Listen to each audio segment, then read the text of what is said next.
Yo, what's going on, everyone? It's Wednesday night, 9 p.m. Eastern Standard Time, and it's your favorite show on the internet, the Mike and Mish Show, Mission Accomplished Podcast. What's up, Mike? I'm just chilling up here in the northwestern hemisphere of the southeastern border, my friend. What are you doing? If you guys notice, Mike's background's a little different tonight. He is away getting smarter as a soldier so he could be a senior leader. He is at senior leader course. Wicked smart. Down in beautiful, sunny Florida. How's that school going, Mike? It's fantastic. Here I am with you. It can't be any better. It's every other military school, right? Yep, it's every man's dream. It's every man's dream. Nah, for real. We got a really good show tonight. We have two awesome guests lined up. First one we got coming up is an up-and-coming MMA fighter, U.S. Army veteran, Hunter Alpha Wolf Boone. You guys may have heard his name. He was recently in the news from an unbelievably crazy injury he sustained in an MMA fight just a couple weeks ago. We're going to have him on first, and then we're going to have BKFC veteran, no joke, Eddie Hoch will be coming on. Not even sure if that's his nickname, but Uriah Faber said that when he was talking to us, so we're going to call him No Joke Eddie Hoch. Sounds cool to me. Before we get the show started, Hunter Boone is ready to come on in just a second. I just want to say one thing real quick. I lost a friend, another goddamn friend of mine, gone too early. Yesterday, a friend of mine, his name was Mike Schiavone. He was one of the most talented people I ever knew in my entire life, one of the greatest guitar players on the planet. I swear to God, kid was self-taught, could play any song. He could listen to any song and just play it on the guitar. He was one of those guys. I have a fucking awesome story about Mike. I'm going to tell it real quick, but he passed away yesterday, and God rest his soul. Rest in peace to him. Back in the day, senior year of high school, state police show up at a house party, right? House parties fucking banging, jamming, fucking state police show up. They bust right into the house, and I'm not even sure police are allowed to do that shit, but whatever. They came right in the house. The cop takes his hat off. He throws it on the table. He says, I'm going to give you guys 60 seconds to throw anything illegal into that hat, right? So he turns around, sets his watch. Everyone that has contraband on him throws it into the hat. Turns back around after 60 seconds, take everything out of the hat, puts it in his pocket, points at the guitar. And he says, who plays a guitar? And my boy Mike picks up the guitar and he goes, I do, sir. He goes, play something that everybody knows. And Mike sits there. He has like a good 5-second pause, and all of a sudden you hear and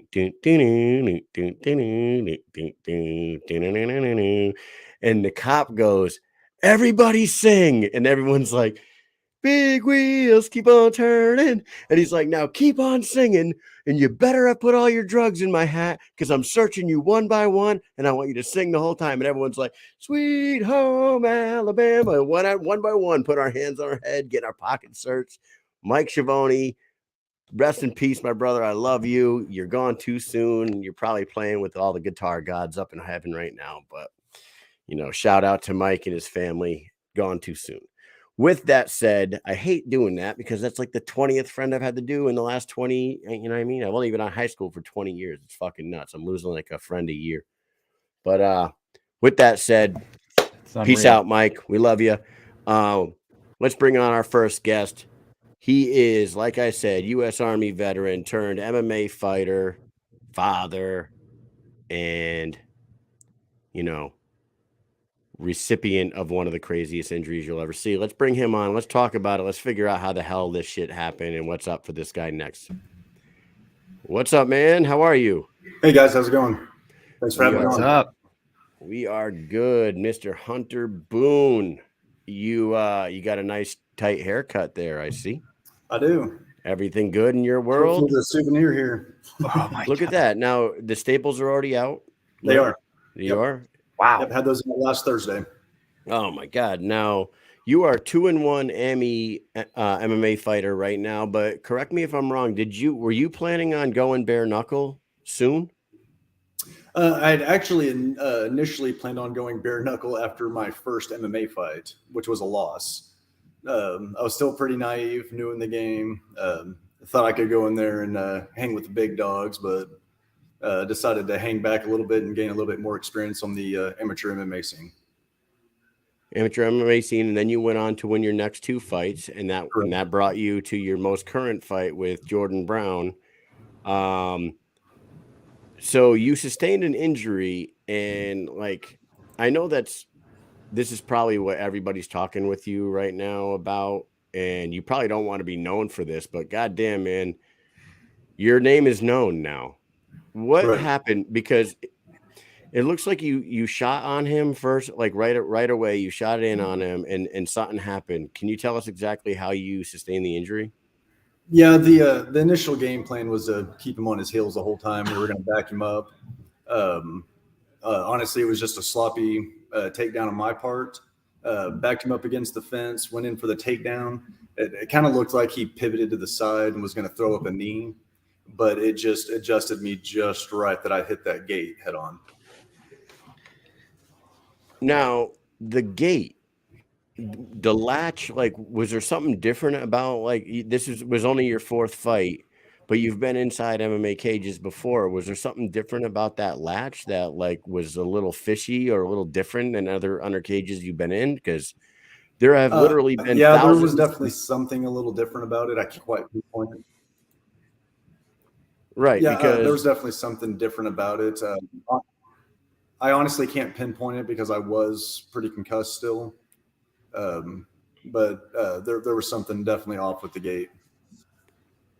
Mike, what were your thoughts when you saw this?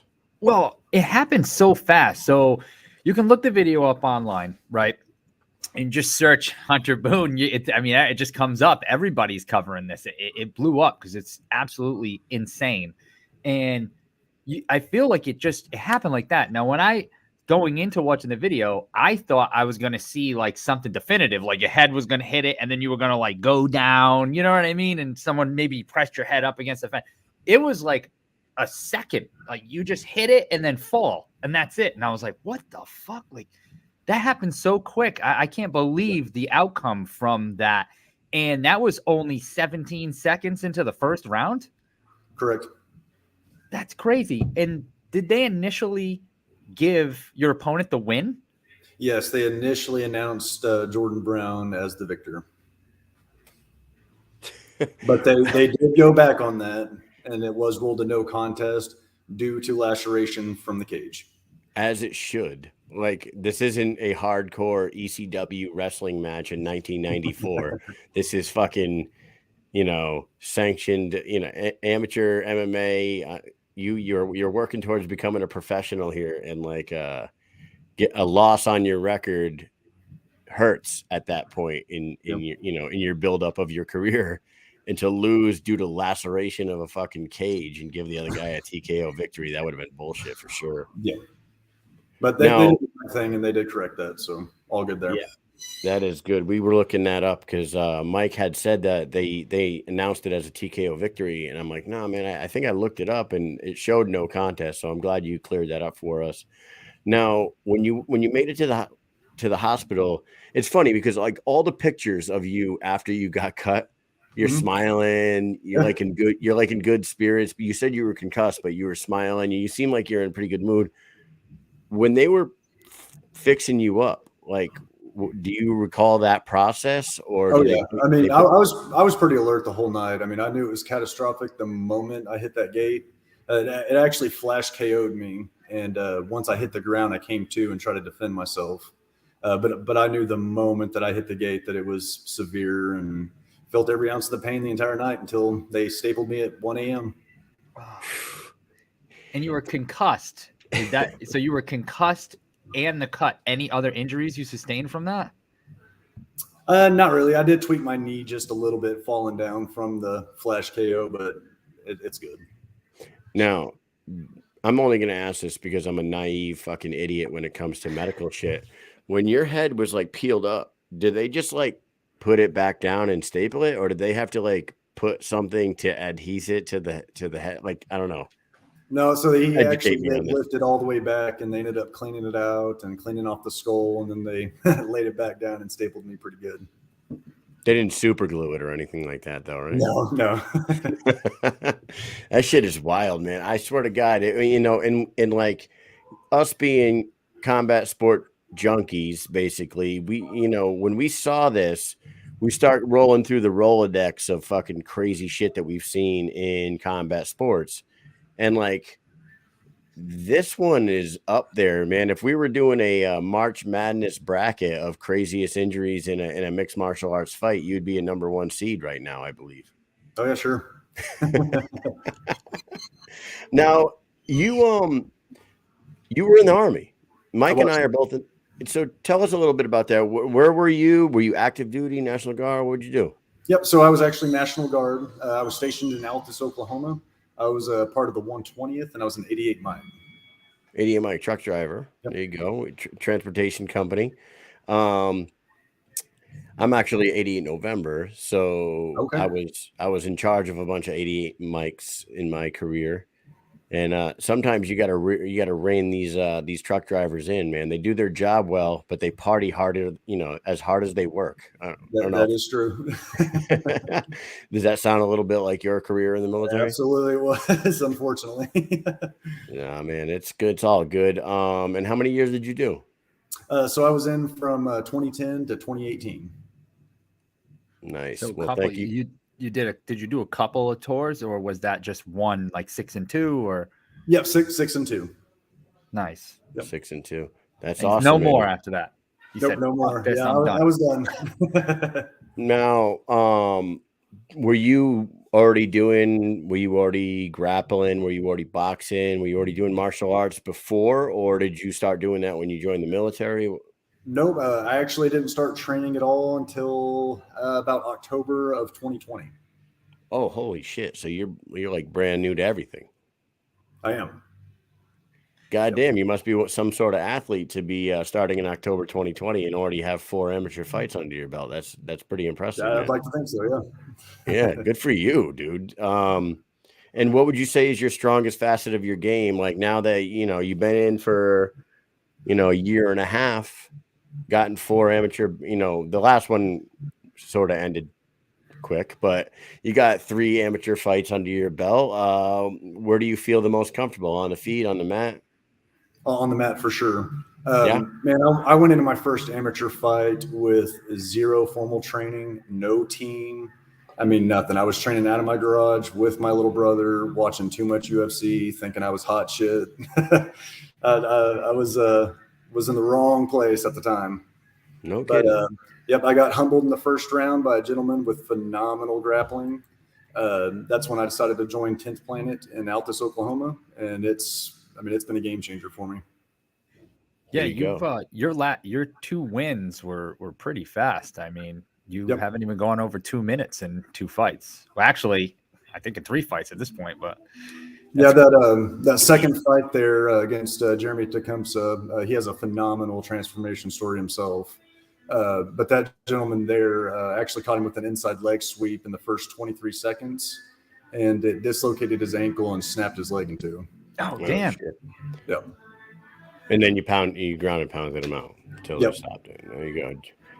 I mean, that's very impressive, man. I didn't realize, we didn't know all that much about you, to be honest. Like, I went online and checked a few things out prior to this interview. And obviously the reason why, when your management company called me and they were like, hey, would you like to interview Hunter Boone? And I'm like, oh, I've heard the name. Does he have a fight coming up? She goes, oh, no, you heard the name because of, and then she started to say it. I was like, oh, shit. Yes, I do know. Do people in our audience, are you guys all familiar with what happened? Do you mind if we show any? I mean, please do. Okay. Go ahead. Graphic Mike. images about to be shown. This is one of the craziest things, and I'm sorry I'm laughing now, but I'm sure you probably. I mean, you were smiling after it happened, but it's just absolutely insane. It's unbelievable.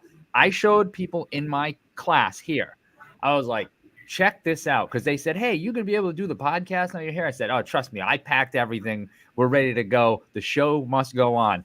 So I showed them these pictures, and they could not believe it. I think when I told them oh, this guy got this crazy cut on his head from MMA, they're just thinking above the eye or something like that. And when I showed them, they were like, whoa, what the fuck? And you're talking to fucking soldiers that have probably seen some crazy shit. So yeah, It's that crazy. So if you're a little wheezy, queasy, Close your not eyes. wheezy, queasy.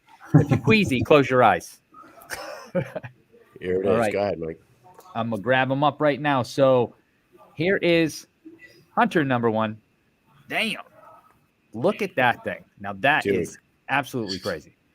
Oh my God. I swear to God, Hunter, when you see this shit, does it blow your own fucking mind? Like, I don't No pun intended or pun intended? I mean, if you look closely, you can see what I'm thinking. My God, dude. Oh, that's right down to the skull, right? That's right down to the bone. Yep, that's the bone. And there you go. They did a really good job piecing you back together. They sure did. And you know what? It's like it almost looks like a movie. Like it looks like a horror movie. Dude, you know what the cool thing is? It's far enough back in your hair that, like, you know, once you grow your hair back out, or maybe you don't, maybe you fucking wear a shaved head just to show your battle wound for now on. But it's like sitting here talking to you on the screen, you can't even tell. You know what I mean? Yeah. So it was far enough back. We started talking about the craziest injuries ever. Now, Mike and I like came up with a few to compare, and we would like our audience to, we're going to do a little comparison here. You guys just saw what this guy went through. Go ahead, Mike. Bring the first one up. All right, let's start with the first one. This is one that everybody knows about. So check this out, Hunter. I'm sure you remember this right here, warped leg. Oh yeah. Dude, the famous, the infamous Anderson Silva leg break. That was fucking nuts. Yours is crazier. Next. Next. Now it's the other way. Another break. Another one. Leg breaks happen. Next, you're still the winner. Mike Mitrione. We actually saw this one live. That happened in Boston, Massachusetts, and and that shit was crazy to see. But it's not 17 staples deep. So that was from Travis Brown. Travis Brown had his fingers out, and I remember yelling, "Save those fingers for Rhonda!" And then everyone started laughing, and you know, that was a good show. All right, next one. The hematoma of all hematomas, Joanna Jacek's Megamind transformation. Megamind. The Megamind transformation. I swear to God, these are all incredible injuries that we remember right off the rip. And Susan Walker says the eyeball was grosser than Hunter's cut. Whew. Okay. Next, Mike. Well, the next one. Leslie Smith's ear. Leslie Smith's ear. Do you remember this one, Hunter? That was off. Actually, yeah. That was off of a cyborg. Oh no, was it Cyborg that punched her?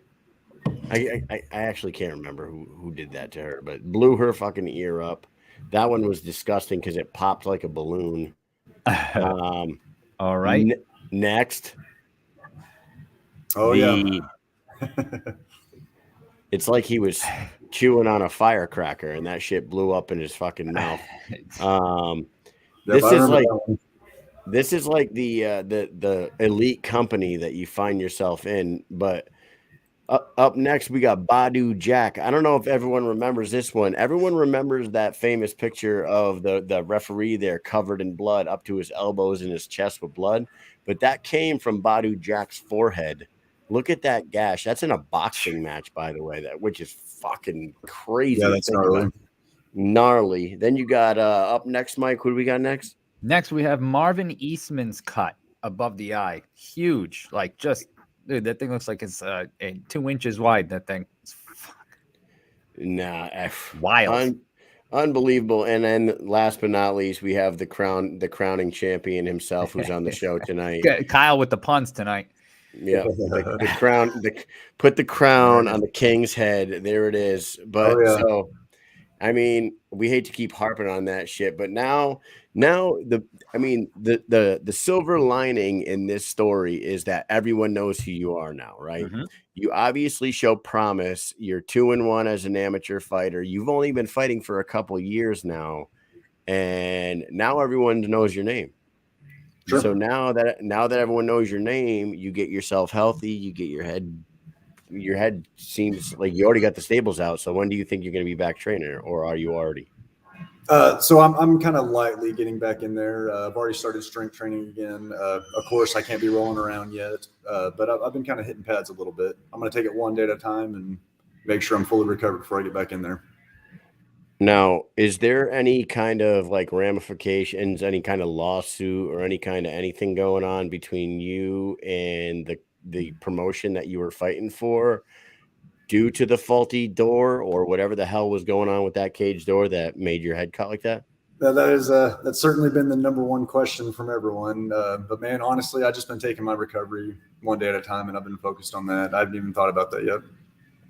Yeah, we had a few people in the comment section saying that Hunter's about to get paid. So I don't know, like, man. My focus is getting healthy and getting back on the mats. There you go. And do you have a time frame now that it's a couple weeks from the injury, the staples are out, you're lightly rolling now, or you're lightly training now? Do you have a realistic timeline to when you'd like to get back in there and get yourself another fight or run it back with Jordan Brown? Man, if it was up to me and my stubborn ass, I'd get back in there and try to fight in April. But we'll see what the neurologist says and the time frame on that. Okay. Now, Clay Teal in our comment section says he is your attorney and you will be suing. 100%. Nah, man, unbelievable. And we thank you for giving us some of your time now. And we always also like the fact that we brought you on because you're a U.S. Army veteran. I don't know if you know this about me and Mike. Our whole thing with Mission Accomplished is combat sports meets combat vets. I got 21 years in. He's got 14 years in. We've been in for a long time, and awesome. I'm about ready to put in that retirement packet, but well deserved too. Yeah, 21 years is a long time, man. Did you end up getting any deployments in your 6 years that you were in there?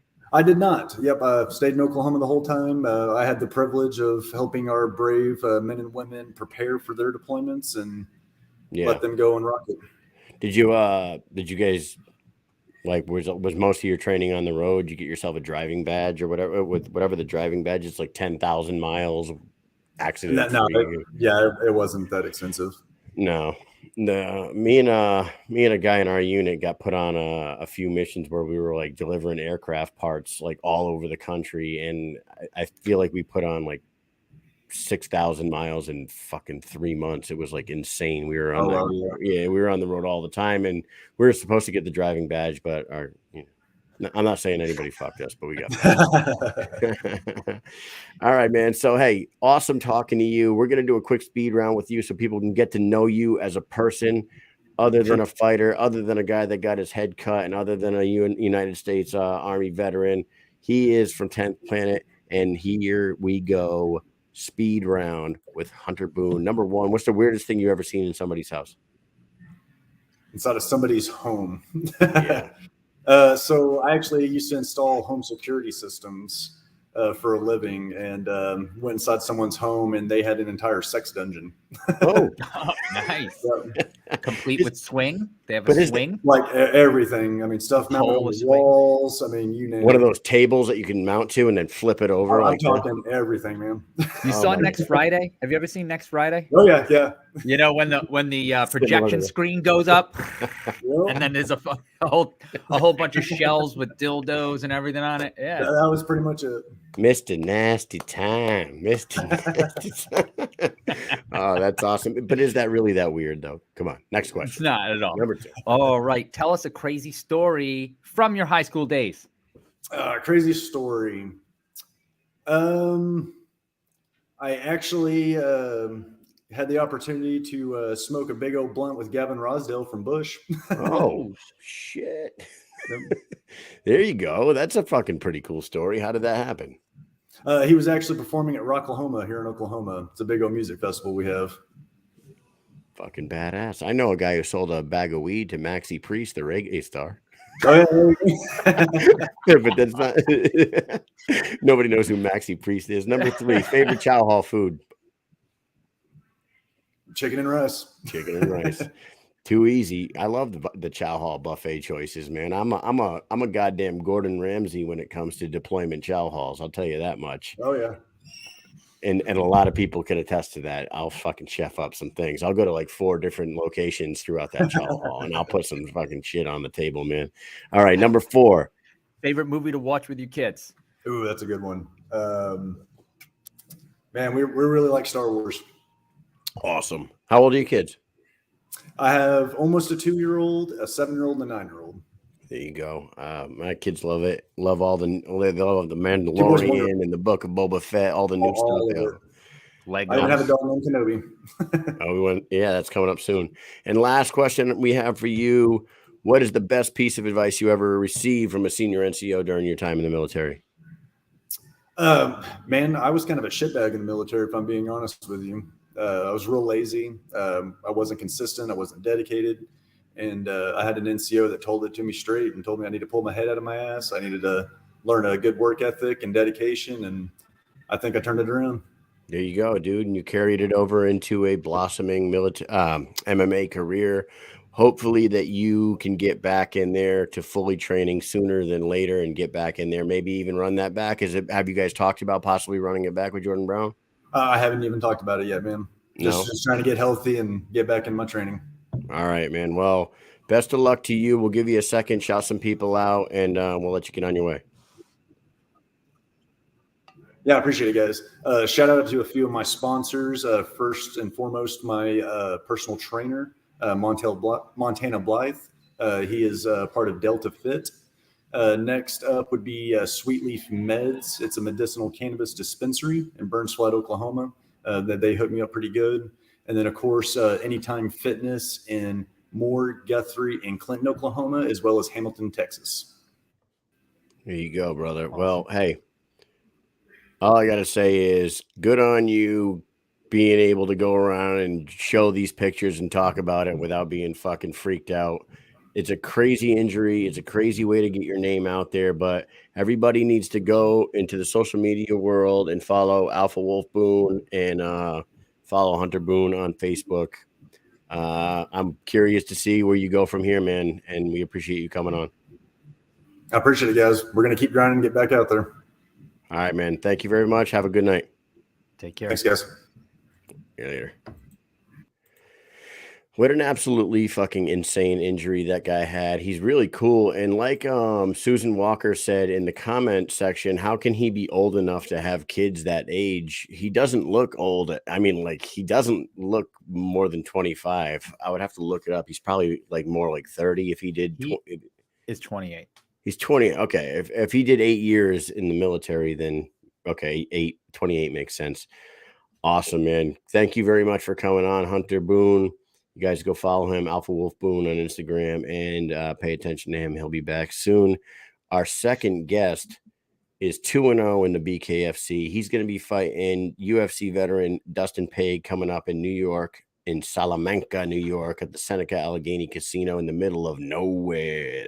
Oh, yeah. That's no man's land out there. It took us no man's land out there. But everybody's heard this story. We'll let Eddie know we're a couple of stew nods.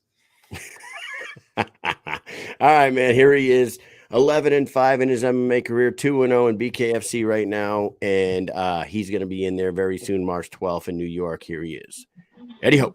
What's up, brother? Hey, how's it going, guys? What's up? We are good. We have to ask you this right off the bat. When we watch your fights, they announce you as Eddie Hoch. They don't ever say a nickname, but when we talked to Uriah Faber, he referred to you as No Joke Eddie Hoch. Is that your nickname? That's a nickname. I got a bunch of nicknames. I like that one though. I like No Joke Eddie Hoch. That was a good one, man. He was like, "Yeah, we got No Joke Eddie Hoch coming up pretty soon," and I was like, "Oh, okay." And then I got you on the show, and then I'm like looking at your bio and stuff, and I'm rewatching all your fights, and I'm like, nobody's called him No Joke, not once. I don't think I heard it yet. Yeah, it comes up every once in a while. I got Edward Heavy Hands. I got all sorts of things, like, so, I don't really rock the nickname. I just kind of try to keep it simple, but, yeah, No Joke's a good one. Nah, man. Well, thank you for coming on the show tonight. You are going to be fighting March 12th at the Seneca Allegheny Casino in Salamanca, New York. Had you ever heard of Salamanca, New York before they offered you this fight? No, I knew about Salamanca, Spain, but I never heard about Salamanca, New York. All I knew about New York was New York City.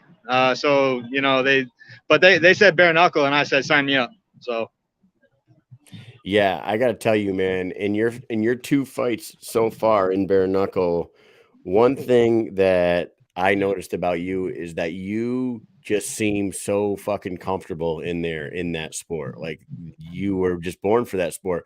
Your first fight against Chiffins was like the most lopsided thing I've ever seen in my life. You never took your foot off the gas pedal the entire time. You threw every fucking thing but the kitchen sink at him. It just seemed so calm about it. And then you carried that right over into your second fight, which me and Mike were there for that one down in Hollywood, Florida at BKFC 18. I actually have your autograph on my wall right over there. As a matter of fact, we ran into you at another Broken Egg Cafe eating breakfast, and we were sitting right behind Travis Thompson. Do you remember that? yeah, I remember Travis was there. I'm sorry I don't remember you guys, but we went to the Broken Egg Cafe. Yeah, Crazy, dude. yeah. That's It was crazy. that's right. Because when I said, I was like, Mike, Eddie Hoch's gonna come on the show. He was like, oh yeah, remember when we saw him at the Broken Egg Cafe? I was like, we did. And and then he reminded me, and I was like, oh yeah, you were literally sitting directly to the side of us, and right behind us was Right Travis. next to us. And Travis was with the Knockout Radio guys, I think. Right. Yeah, no, I remember that. Hey, Broken Egg Cafe. That's a good spot, right? Hell yeah, it is. Yes. Fucking awesome spot. That was great. Yeah. That's right. That place was great. Absolutely. And you know what? That like when we first went to Hollywood, when we went to the Hard Rock there, and we walked into that arena, and I was like, the way they were setting it up, I was like, man, I don't know if I like the setup of this with the half arena setup. But then the event happened, and I fucking loved it. And then when they just had Knucklemania 2 there, it's a great spot for an event for sure at the Hard Rock there. Yeah. I loved fighting in the Hard Rock. It was a really good experience. I didn't know what to think going into it. My first fight with Chiffins was at the Intercontinental in Miami. That was a very enjoyable experience. That was a great venue, I thought. But yeah, I thought Hard Rock was great too. It's a little bigger than the Intercontinental, but I thought that was just a great setup they had, and I'm sure it'll be great in Salamanca, New York as well. You know, you were saying that when you heard New York, you thought New York, New York, New York City. Mike and I live in Connecticut. He lives in Rhode Island, and like people that have seen this show have heard the story. But like Mike said, we're a couple of fucking stoonods, and we don't fucking pay attention to the world. Apparently, they said New York. We said fuck a fucking airplane. We're just gonna drive out there. It's just gonna be like 3 hours, right? Nope. That's it. How long was it, Mike? It took us about 8 hours to drive there. Okay. More than double what we originally thought. And we're like, wait, how can this be in New York and be 8 hours away? Like New York City is 3 hours from where I live. There's no way that this can happen. But no, this shit's in, like near Niagara Falls. Like what? But by the way, don't make the mistake and go to the one near Niagara Falls. There's actually 2 of them about 45 minutes apart. And we know somebody who accidentally went to the wrong one and missed like half of the bare knuckle New York one because they went to the wrong Seneca Allegheny Casino. There's 2 of them. There's 2 of them. Yes. Yeah. I did not know that. I might be headed to the wrong one, guys. No, you gotta make sure you go to the one in Salamanca, New York, and not the one 45 minutes north at whatever town that. Yeah, we were there as we were there like covering the event, and we had friends meeting us up there, and like 2 of our friends. It's like halfway through the event and we're still trying to figure out where the fuck they are. They actually went to the other casino and they're like, we are here. They actually got hotel rooms at the other one, checked in, and we're like trying to find the arena. And the people at the desk were like, there's no fights here. There's no fights here. And they're like, there's fights here. We know people that are here right now in the auditorium, in the event center. They're like, there's no fight here. Man. I'd be mad as hell. There's about to be a fight right now. Yeah, exactly. Yeah. And you know what, Mike? Did they Did they even catch any of the fights? I don't think they did. They showed up after the event was over and hung out with us afterwards, I think. Oh, so I didn't even know that because, we were till like, I was kind of in the mix because actually Travis Thompson fought on that card too. So like there was Travis, there was Arnold Adams and Joey Beltran. I mean, there was some great fights, and actually Dustin Pague fought there too. So there's a lot going on. Right. So Eddie, you are fighting Dustin Pague. Your thoughts on this guy? He's a big boy. He's a lot bigger than he was during his MMA days. He puffed up a little bit. Your first two fights were at 155, I believe. This one's going to be up at the 165 mark. Is that right? Yes. Yeah, that's right. Dustin, I mean, I didn't get a good look at him his last fight. He got that crazy style. He came out strong. He lost by DQ. He probably would have beat the guy. That's what we know about him. He got bigger. That's not. He didn't get taller. His arms didn't get longer. I mean, it is what it is, man. Like, he's bigger. All right. So I'm not worried about the size. I feel comfortable. I feel real comfortable right here. I think I'll actually probably do better at 165, to be completely honest. So, I just feel in a great position at this weight class, at this weight. And if anything, I feel like the size will benefit me. Yeah, a lot of people, especially in bare knuckle, I feel like a lot of people are saying that they're trying to fight more towards their natural weight. Is 165 more like closer to your natural weight, your walk around weight? No, I like 55 too.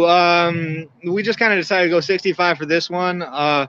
Bare knuckle has been a little more liberal with like the catch weights and stuff like that. So we just decided to take advantage of it and go with it this time, and we'll see how it goes.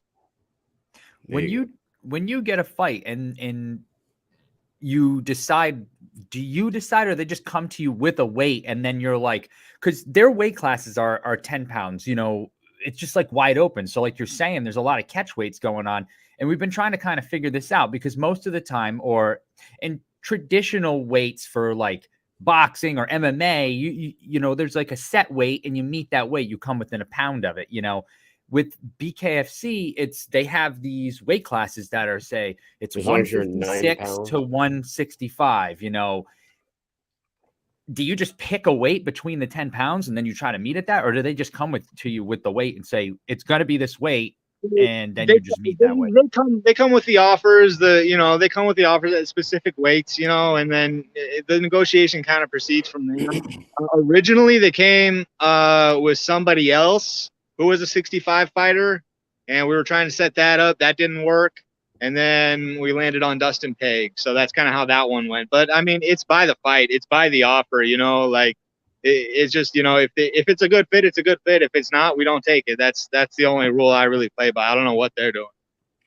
Yeah. Like Mike was saying, like something like, especially like some of the female 125-pound fights where both girls weigh in at 129 and we're like, what the hell is that? Or you know what I mean? Like, or it's a 185-pound fight, but both guys weigh in at like 192. It's really strange that shit happens, but I guess it's just because there's like that 9-pound grace there. They just fucking do whatever they want. Yeah, I mean, if they agree to a weight, and they gotta renegotiate what that weight is like halfway through, then maybe that's what's happening. I don't know what's going on. I've made weight every time I fought for BKFC to the weight that we specify, weeks in advance. So I don't really know what's going on otherwise, but it sounds like there was probably, somebody was having trouble making weight. And they agreed on a different weight. It sounds like might be what's going on. That's what Vince Anderson just said in the comments. One person can't make it, so they just agree on the other one. Now this, not that you're looking past Dustin Pague, but you got say you go through him, and that puts you at 3-0. And you're in two of the most interesting divisions in the BKFC now. You got Luis Palomino and those guys down there at 155.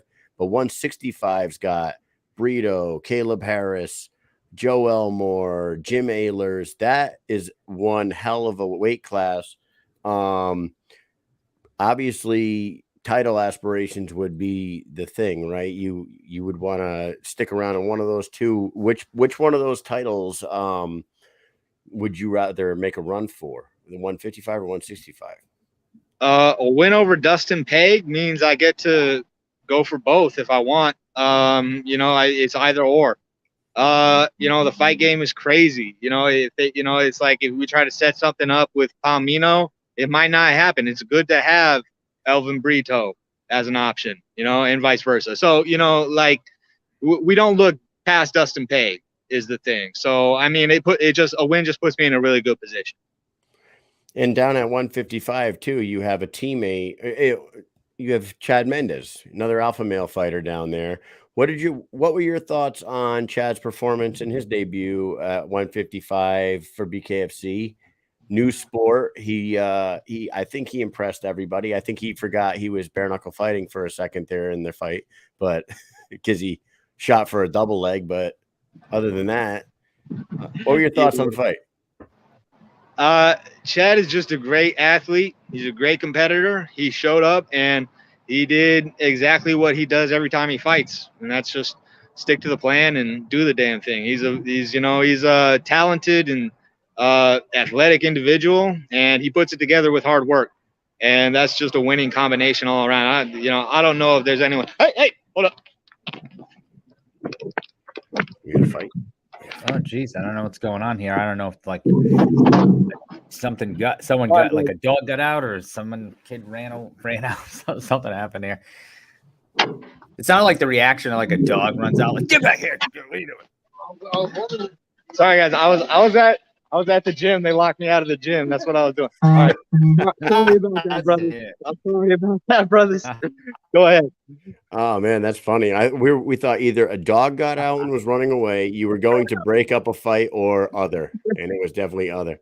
No, I was about to get locked in the yard overnight. Now, is there any other hold on. First of all, you come from Alaska, right? You're from Fairbanks, Alaska, correct? Yes, sir. Yeah. How did you end up down in California at Alpha Male? So we had some connections out here at Sacramento with some of the local people out in Fairbanks, Alaska. I decided I wanted to be a real fighter, a professional fighter, and winding up in a place like Sacramento was just the next logical step. And so I got out here, and I put down some roots, and that's how it's been going. And how long have you been out there? I've been back and forth. I first moved out here in 2009, but I've been back and forth a little bit. But it's been since 2009 I've been out here.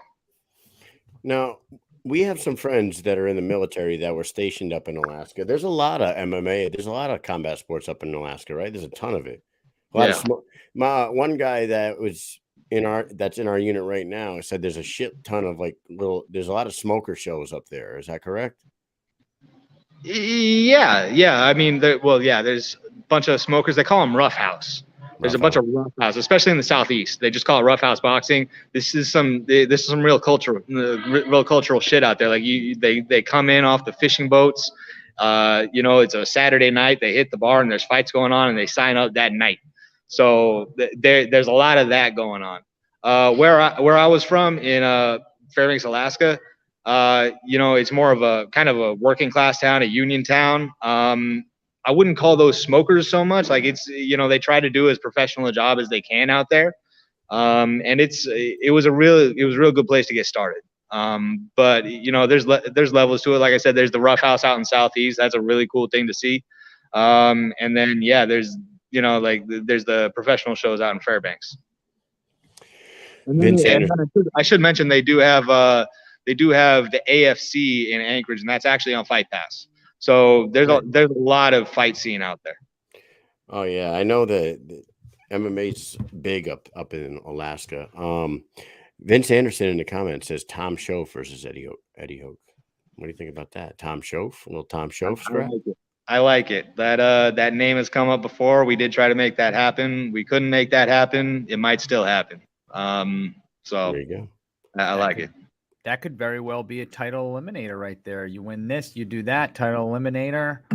It's looking like Brito and Palomino might do the champ versus champ fight there. I don't know if you saw that clip of them in each other's faces yelling after Knucklemania 2. Yep, I saw that. So What do you? Who knows? We've talked about Tom Schoaf. It's just, you know, there's so many guys. There's so many guys to fight. Yeah, he's one of them though. Now, have you talked to Chad since his debut? Is he planning on getting back in there and fighting again? I don't know, man. He's at a spot in his life. He might, and he definitely has the option to. I mean, but he's one of those guys. He can just do whatever he wants. He's got successful companies. He's got money. And now he's got he's not only does he have his legendary MMA career, he's got a very impressive fight in BKFC. He could do whatever he wants. I think he might just not have decided yet what he wants to do, but he can do whatever he wants. He might come back. I don't know. Yeah, he's a big businessman. I know he's got the Fins and Feathers, and he's got a few different organizations. He's got I think he has Rubs. The Rubs. Yeah, he's a businessman for sure, and I'm sure he made enough money throughout his MMA career to establish his business side well enough to not have to get punched in the face ever again. Well, I know he did that fight because he wanted to. It wasn't out of necessity, you know, like some people fight out of necessity, or they feel like this is what I do for money. You know, he doesn't do it for money. He doesn't do it out of necessity. He did because he wanted to experience it. He wanted to do it. He wanted to push himself, and that was why he did it the first time. And there's nothing to say he won't do it again, but it will be probably for that reason as well. Do you feel like you're like an inspiration to people in the gym to try to do bare knuckle? Hey, I try to be, man. Come on over, guys. Yeah, I mean, join the dark side. Yeah, I mean, there's probably a little of that. I don't know. We'll see. I mean, it's still they gotta make their own choices. You know. Is your MMA career is still going, right? You're doing both, or are you putting one to the side? We actually just had a fight in Fury. That didn't go well, but that was my first MMA fight in a very long time. I got a feeling the next one will go better, but we're doing both, yeah. Yeah. And now Team Alpha Male, you have, obviously everyone knows the Alpha Male, the whole crew over there. Is there anybody else that are like, say Clay Guida was at the fight? Clay was at Chad's fight. He has cornered you in a BKFC fight, or both of your fights. I don't know if did he corner you in the second one? I don't remember. Just the one. He had a fight camp for the second one, so he wasn't able to make that. But he was there for the first one. But like, would a crazy bastard like him ever take a walk over there? Has he made any mention of possibly doing it? He's never talked about it, but I mean, he would. He'd do anything. You know, he's Clay. He's one of my heroes. It's such an honor to have that dude around, and he's a real inspiration. And I have no doubt in my mind, you know, like that's the kind of thing he'd be down for. Yeah, I would love to see. I mean, he seems like he was made for it. Honestly, like when I think of Clay Guida, I think of the same style and same type of guy as like a Leonard Garcia, or even like or like a Chris Lieben type fucking zombie style walk forward and just fucking bang type guy. You know what I mean? Absolutely. The thing about Clay, and the thing about a lot of the guys at the gym, is they're actually happy at the UFC.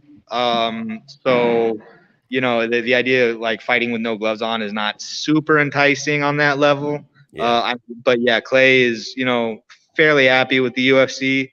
On top of that, anybody who kind of, you know, there's no guarantee that the UFC will be as gracious to people who leave and go to BKFC as they were with Chad. They were very gracious with Chad. There's no guarantee that will happen for some of the other guys. So there's kind of the sentiment that they would like to stay with the UFC as long as they could. And why wouldn't they? It's a great organization, and they like fighting for it. All right, Makes sense. Yes. Yeah, it's pretty awesome that you're on here, and we appreciate you. We actually met Uriah down in Hollywood, and he gave us a nice interview, and super cool guy. He was as cool as like you would think he is. You know what I mean? It was a very happy moment for us, because sometimes when you meet some of your idols, you're a little disappointed in the interaction, but Uriah was not one of those. How's it been like interacting with him? Uriah's just another one of those guys like Clay. He's a great inspiration. He's one of my heroes. He sets a great example, and sometimes he doesn't even know it. But he's definitely he's a leader for a reason. And yeah, that's the real him. When you see him, and he's just like a totally cool dude. That's him. It's fucking awesome. Yeah. Well, here's what we do here. We're gonna ask you 5 questions off the beaten path of the fight game. And then we're going to let you get back to training.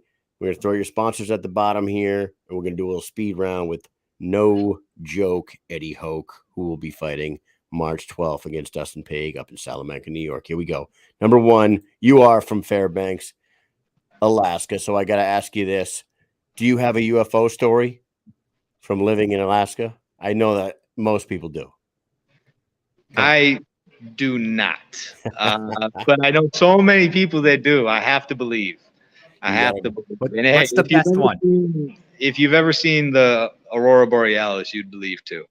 But I did hear once, and I heard this one from multiple people. I heard that they saw like a grid of lights in the sky. And it wasn't the aurora and it wasn't stars, but it was a grid of lights. And then it collapsed and shifted and then just disappeared. And I heard that story from like multiple people. So I believe that.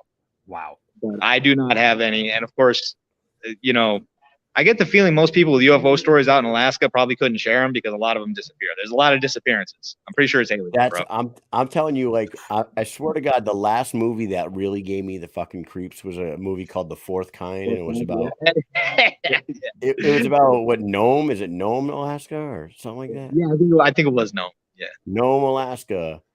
Yep. And it's like 90% of alien abductions stories have come from like that one town in Alaska. I'm like, fuck that. That shit is too crazy. God. Too crazy for me. No way. I would get the hell out of there. I ain't playing around with that type of shit. You know what I mean? I'm not sticking around for that. Aliens, there's bears. Get me out of here. Yeah, ice. Yeah, I don't want no ice around me. No ice and aliens. That's the 2 worst things ever. Get out of here. Yeah. All right, number 2. Go ahead, Mike. What is your favorite gun to fire at the range? Y'all ever fired a P90? No, I didn't know. I was going to. My uncle actually owns one, and I was going to fire it, but I didn't get to. That is the cleanest rifle I've ever fired. The P90. What ammo does it fire? 556.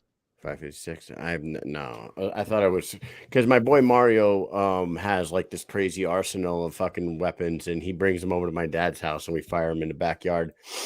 And he brought some little fucking assault rifle that was about this big that had like this banana clip that came out of it, but it shot 9mm rounds. It was like the coolest little gun ever. But check this thing out, okay?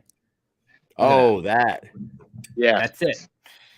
Bro, it's the craziest looking up, but it is so clean, bro. Like you can just rattle them off in that bitch, you can just there's like so little like depending on the setup you got, but there was very little kickback on it. It was real nice. The clip just lays in the top like that. It's a weird clip. It's insane. It really is weird. And you want to know what? The first time I ever saw one of these was in video games. You know what I'm saying? Like old first person shooter video games. The one I fired had a bottom loading clip. Did it? Yeah, I don't. Yeah. But lays in the top. That's crazy, man. They're nice. Weird. I'm gonna call up Mario and see if he has one. Have him bring it to the house because he has one of everything. Shoot it. You're gonna want one. All right, number 3. What's a good Team Alpha Male story that nobody knows? Give us one. A good one that nobody knows. I'm trying to think of one that won't incriminate anybody, of course. There are none that are not incriminating. Man, I'm trying to think. A good team knows that P90 on Call of Duty. P90 on Call of Duty. That's where it was from. That's right. How about do you got the inside scoop on the whole TJ any of that shit? Remember that? Remember the whole TJ Connor calling him a snake in the grass whole thing, and then he left the team. Yeah. I was around when TJ first got here. and I was kind of around when that was going on, but I can tell you that, you know, like as far as I know, that the story TJ was given or that he was telling, like he just wanted to train somewhere else or something. I don't know. There was probably a bunch going on, kind of behind the scenes. But I do kind of see it from both people's sides. You know, between, you know, I guess the feud is mostly between him and Uriah. One thing I will say is, you know, it doesn't really excuse what TJ did, but he's not wrong when, you know, he kind of gives that sentiment that he's somewhat in Uriah's shadow. I mean, Uriah's the one that brought him out. Uriah's the one that, you know, put him on. And if he felt like that was a burden or something, then, you know, I would understand, but I still don't know if I would have handled it the way he handled it. But I will say there's some truth and legitimacy to that. There you go. I wonder if that fight ever would have happened, right? They never ended up fighting. That would have been a cool one. It might happen if they just get in the wrong room together. I don't know. It still might happen. And then you got a really good story that nobody knows. You can tell that one. Number 4, Mike. What is your favorite song, and what song do you just absolutely hate? Okay, so my favorite song changes from week to week, but my walkout song is A by Mozzie. Y'all should look it up. I'm always gonna love that song. A by Mozzie. A. Like A. A-Y? A. Yeah. Hey. Yeah, exactly. Mozzie. And the song I absolutely hate is anything by Post Malone, man. Like I don't know, like I kind of I like some of his songs, but like sometimes he's just so sad, you know. Like, why are you so sad, man? Stop it. He's whining and crying into the microphone. I don't know.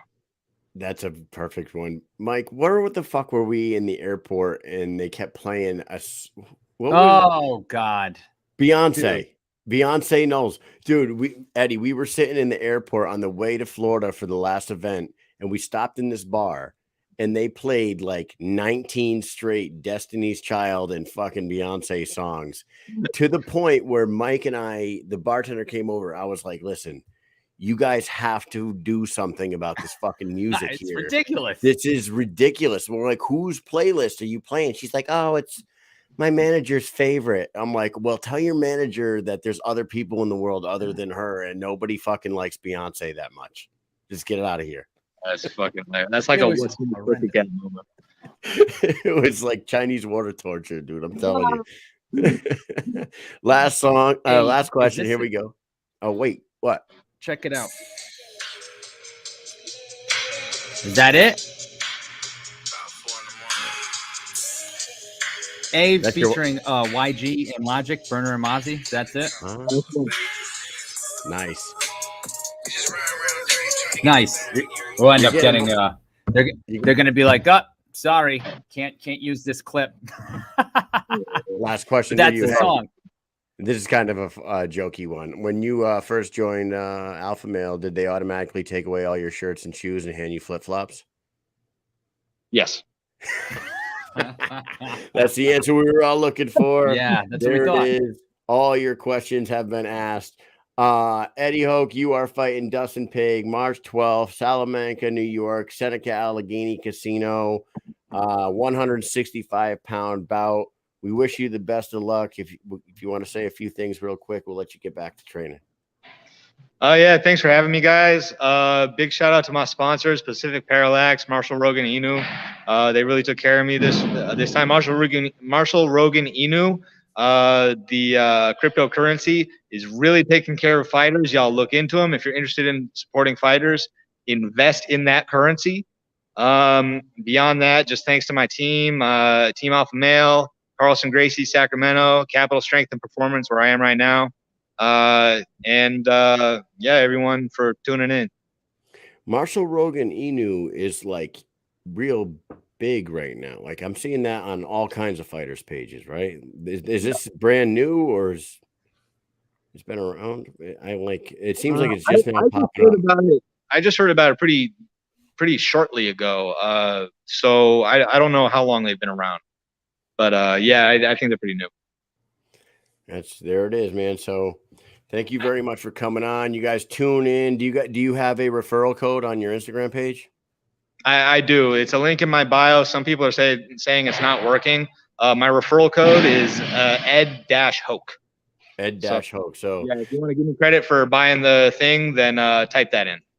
There you go, guys. His social medias are at the bottom there. Go to the link in his bio and get the app if you haven't gotten it already, and if you haven't, you're a stunad. Best of luck to you on March 12th, and we will talk to you down the road, buddy. All right, thanks for having me, guys. All right, have a good one. Take it easy. See ya. There he is. No joke, Eddie Hoch. Big Ben's asking, that's crypto. Yeah, Marshall Rogan is Joe Rogan's dog. Is it really? Yeah, Joe Rogan's dog is Marshall Rogan, Inu. Now, I'm not sure if he made it, but I remember in an old episode of the Rogan podcast that they talked about it. I forget who was on there. I freaking listen to it all the time. So, but basically, young Jamie and whoever was on, they were saying, yeah, you should just make it. And he was like, really? You think it would do good? Of course it would do good. You've got millions and millions of followers. It'll do good. So honestly, that's probably a good investment for the time being. You put money in there, it's probably going to grow to something ridiculous, because if anyone has a following, it's Joe Rogan. Joe Rogan. It's Joe Rogan. Fucking smart guy. Yeah. So it's like Shiba Inu. Yes, Big Ben. Very it's like Shiba. It's just like Shiba Inu because it's a crypto, but it's just based on the dog, really. Yo, before we wrap up the show, we got to thank Hunter Boone, Alpha Wolf himself, for coming on, giving us a few minutes of his time, talking about his insane injury that he sustained. I still can't get over that. And thank you to Eddie Hoch for coming on, talking to us about his upcoming fight. Yep. Huge news in the world of combat sports, and that happened in the last couple of days. You know what I'm going to say. Cain Velasquez took a couple shots into a car at a guy who was he charged? I don't know if the guy was charged. The Free Cain movement is on hashtag Free Cain. The guy he was trying to fucking kill was in the house. Allegedly. His mom owned a at-home daycare in Cain's. There's different reports. Now this is definitely, I don't know what's the truth here, because at first they said it was his daughter. Ryan Bader came out and said it was his son. Then all the reports say it is a relative close to Cain. Either way, who gives a fuck? This sick fuck is suspected to have molested these children up to 100 times. He was free on bail, or he was free on bail, and Cain acted the same way every father in the world would probably act if they found out that their child was being touched by some fucking scumbag piece of shit. Crazy. Can't take it. So crazy. I hate it. So if it's true, it's sickening. If it's true what the guy did, he deserves to be fucking dead, and I'll stand wholeheartedly behind that. Anybody that can violate a child sexually should be fucking dead. And I don't have any problem. There's no room in the world for child molesters. Zero. So good. I mean, if he did it, he did it. He probably acted in a fit of rage that any father would. The only thing that, all pedophiles should be shot, exactly, or stoned to death, or fucking crucified in a wall. The worst. With their fucking nuts stuffed down their throat. The thing that the Free Cain movement, and I don't know he fucked up hitting the wrong guy, dude. Yeah, I think unfortunately he fucked up all around because everyone wants to have retaliation, but in our crazy society, for right, you have to protect people for certain reasons, things. You're chopping up, Mike. You're chopping. Nobody wants to fucking see this guy get away. Oh, I'm sorry. Am I? Yeah. Well, I'm in a bad position here. Now you're back. You're back. Am I back? You're 100% clear now. All right. So sorry, guys. This might happen a couple times while I'm here because I'm going off of my cell phone's Wi-Fi. I'm not in prison. Joe Ivy, Mike is not in prison. He's at a military school. He might as well be, but yeah. Megan says, Kyle, let us know how you really feel. That's how I really feel. They should be fucking nailed to a fucking wall. Someone should chop off their genitalia and stuff it down their throat and let them choke to death. How about that? And that would be more acceptable. Mike, you're breaking up again. How am I all of a sudden? It was all fine until now. It was all fine until now. But anyways, I thought we should talk about that. I don't know. If you could stay clear enough, I would like to I'd like to have your wholehearted opinion on this, Mike. Clear, Mike. I just think if it's true and they did that, then they should be fucking held accountable as if they murdered somebody, because it's absolutely fucking disgusting if you're touching kids. And I don't care if the kid is just newborn or 8 or 18 years old. I don't give a shit. You don't rape people. You don't molest people. That's an act like, Kane gets pissed off and it's a fit of rage. And I wish he could get away with it, but it sucks. We got these laws against it. Of course, we can't have people going and doing crazy shit, but I fucking like you, I'm behind him. I hope he just gets out and fuck that dude. But here's the thing, like when you do something like that, you not only premeditate it, you go through with it, and it doesn't just take a second. Like if you kill somebody by shooting them, people kill someone, they shoot them, it happens. No, you're molesting somebody and you're doing it as they're saying stuff, and you know what I mean? It's a horrible thing. And supposedly this person did it multiple times. So it's like, it's ridiculous. And I don't know. It makes me sick to my stomach. It's one of the worst things ever. And I hate it. What would you say to a person that goes onto the internet on a social media post and says that the child is a wuss for not defending itself against the child molester? Mike, what do you think about a person that would say something like that?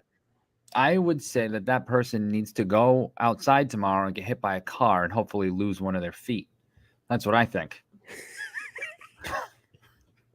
Seriously. That person who typed those comments into the fucking Facebook world. We're not going to say who said it because fuck that dude anyway for saying it. He's a fucking absolute turd. Clearly a piece of work, but you'll see it if you go search around. And I'm going to tell search around a little bit. Search around a little bit in the combat sports world of social media, and you'll find the guy who said that Cain Velasquez should have taught his kid to defend himself better, and the shit wouldn't have happened. Shame on Cain and shame on that wuss child for not defending himself against the molester. You, sir, are a fucking cunt of a human being, and I'm sorry for saying the C word, people, but sometimes that word is necessary, and this guy is a fucking piece of shit for saying something like that. He should be, like Mike said, he should get hit by a car and lose a foot. Yeah, this is a horrible person. Clearly a horrible person with horrible thoughts. Has to do some centering, has to go and think about what they're doing, because them kind of thoughts, if your thoughts align that, and here's the thing, even if in defense, this person says like, oh, it was supposed to be a 14-year-old. Does that make it any better? Does it make it any better if it's just 28-year-old guy or a 40-year-old woman? Doesn't matter. Come on, man. If it was better, dude. Right. Come on. If it was his 14-year-old, if it was his 14-year-old daughter that got raped, shame on Cain for not teaching her how to fucking defend herself better. That's this guy's train of thought. What a fucking vile human being. Fuck him. Well, anyways. We had a good show. We'll get out of that. Let's break out of it, because I could get stuck here forever. I could go on and on. We were doing it before the show. I was going off. Kyle was going off. I can't take it. This person's a scumbag. You'll never be a friend of mine ever. I should just block you on Facebook at this point because you're sickening. But listen, I still believe in freedom of speech, and it's my freedom of speech to bust you down every single fucking time I see you on the internet because you're a complete shitwad asshole. Period. And you know who you are. All right. So, hey, awesome show. Hunter Boone, you're the man for coming on. Eddie Hoch, you're the man for coming on. Good luck in your fight. Good luck in your recovery, Hunter. And tomorrow night, 9 p.m. Eastern time, we have 155-pound BKFC champion, Police Gazette diamond belt holder, Luis Baboon Palomino will be on tomorrow night at 9 p.m. I forgot to let you guys know this, and when would I have told you? When we didn't have him on last week, it was a phone drop, broken phone situation where Luis told me the next day, he's like, I've dropped my phone 500 times. And today just happened to be the fucking death drop. So 100%, 9:00 tomorrow night, we will have him. The second guest has not confirmed, so it might just be a half an hour of me and Mike bullshitting from 9:30 to 10 o'clock tomorrow night. And then at 10 p.m., we have 125-pound flyweight competitor from the UFC, Miss Miranda Fear the Maverick, will be on the show tomorrow night at 10 p.m. So another good show. Tune in, like, share, subscribe to the YouTube channel. Mike, you got anything else for the people? I'm good. See you tomorrow. See you tomorrow, everyone. Thank you for tuning in. Peace.